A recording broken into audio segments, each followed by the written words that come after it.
السلام علیکم. بسم اللہ الرحمن الرحیم. نحن صلی اللہ رسول الکریم. سورہ ہود کے 8 مرکزی موضوعات میں سے ہمارا چوتھا مرکزی موضوع حضرت ابراہیم علیہ السلام ہے. اس کے 4 ضمنی موضوعات ہیں, جس میں سے پہلا ہے علم غیب.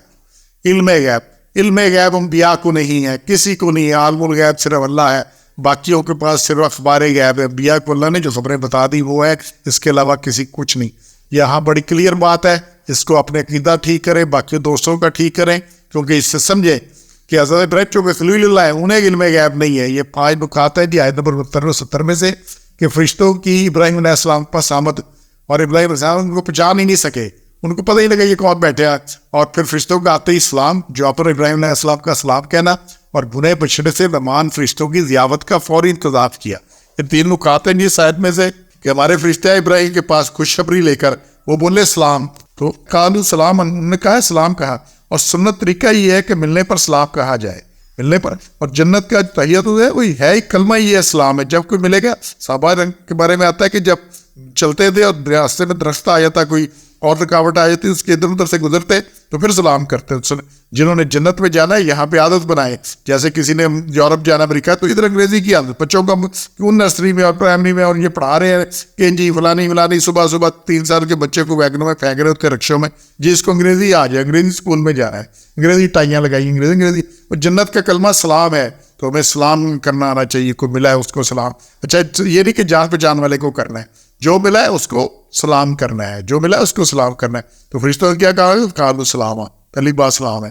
پھر کیا ہے, قال سلام, تو ابراہیم نے کہا سلام. ابراہیم نے کیا جواب دیا سلام سے, تو فما لبث ان جاء بعجل حنیذ, پھر اس نے دیر نہ کی, جلدی سے کیا ان جاء, اس کے لے آئے بعجل حنیذ, ایک بچہ پورا ہوا. تو یہ 3 نکات ہیں جی اس آیت میں سے. تو فرشتے آئے ابراہیم علیہ السلام, اچھا وہ بچڑا بننے میں کوئی 2-4 گھنٹے لگے ہوں گے, دیر جلدی کر سکتے تھے, انہوں نے اتنی جلدی سے وہ بڑھیا, لیکن زیادہ بچڑا ذبح کیا ہوگا, تو فریزر تو تھا نہیں ادھر, تو یہاں پہ ان کو کیا, اور پھر گوشت بنایا ہوگا, پھر بھننے میں کتنا دیر, بھننے میں اس کے کباب بنائے, پتہ نہیں کیا کیا, روسٹ کیا, کیسے کیا, تو کچھ 2-4-8-10 گھنٹے لگے ہوں گے. اور فرشتے بیٹھے ہیں لیکن وہ پہچان نہیں سکے. اور مہمان سے پوچھنے کی ضرورت نہیں ہوتی, جو حاضر پیش کر دیا جائے. حضرت ابراہیم نے نہیں پوچھا کہ کیا کھاؤ گے, کہ لے کے آؤں نہ لاؤں, یا کھڑا جانور پسند کرو, اس میں سے کون سی نہار کھانی ہے نہیں کھانی. تو وہ ان کے لیے انہوں نے انتظام کیا, اور یہ اچھی قیمتی چیز ہوتی ہے بچڑا, اس زمانے بھی اب بھی, ٹھیک ہے نا. تو یہی چیز ہے.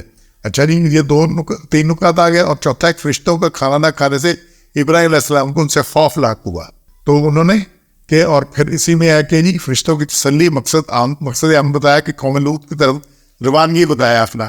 تو حضرت ابراہیم علیہ السلام کے ڈر کی وجہ یہ ہو سکتی ہے کہ مہمان اگر کھانا نہ کھائے تو وہ دشمن ہو سکتا ہے, اور کسی بری نیت سے آیا ہو.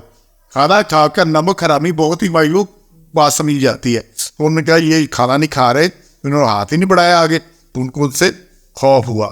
تو پھر اس میں دیکھتا ہے کہ مخیف آدم, کہ ان کو ان سے خوف محسوس ہوا. تو انبیاء کو بھی دنیا میں خوف محسوس ہوا ہے, بھائی ویل بھی آ گیا, اگر وہ اس سے ڈرا اور محسوس کیا خوف, تو اس لیے یہاں پہ یہ. تو پھر فرشتوں نے کیا, قالوا لا تخافوا, ڈرو مت. تو انبیاء کو بھی دنیا میں خوف لاحق کرا ہے. ابھی یہاں پہ 2 دفعہ آ رہا ہے کہ بھی ان کو خوف ہوا. تو پھر فرشتوں نے بتایا کہ ہم کون ہیں, انا ارسلنا الی قوم لوط, ہمیں قوم لوط کی طرف بھیجے گئے ہیں, آپ کی طرف صرف ہم بشارت دینے آئے تھے. حضرت صاحب کی بشارت دی انہوں نے حضرت ابراہیم علیہ السلام کو, کہ تو آپ کو یہ ہے. تو یہ فرشتے بیٹھے رہے, وقت ہوا, ان کے لیے کھانا لے کر آئے, سارا کچھ ہوا, وقت لگا, اور ان کو پتہ نہیں چلا. سامنے بیٹھے فرشتے کو 2-4 جتنے بھی تھے, ان کا پتہ نہیں چلا کہ یہ کون ہے, ٹھیک ہے نا. تو علم غیب ہوتا, وہ آتے ہی کہتے ہیں ٹھیک ہے, ان کہتے ہیں, اور پھر پتہ ہے انہوں نہیں کھانا, کرتے ہی نہیں سارا کچھ. تو یہ سارا کرنے کا مقصد کیا ہے, بڑا ڈھونڈنے کا, اور سارا ان کو نہیں پتہ چلا. نہیں پتہ چلا. جب ان کو نہیں پتہ, تو یہاں ہر ایک کا ٹیوا لگا, نہیں ان کو علم ہے, اس کو علم ہے, اس کو علم ہے, کسی کو علم غیب نہیں ہے, اور کسی کو کشف نہیں ہوتا, کچھ نہیں ہوتا. یہ صرف بس مسئلہ ہی ہے. تو انشاءاللہ اپنی اصلاح کرنی ہے. اپنی اس آیت کو دیکھیں, 2 آیتیں بار دیکھیں, اور اپنی اصلاح کریں. سبحان ربک رب العزت عما یصفون وسلام علی المرسلین والحمد للہ رب العالمین.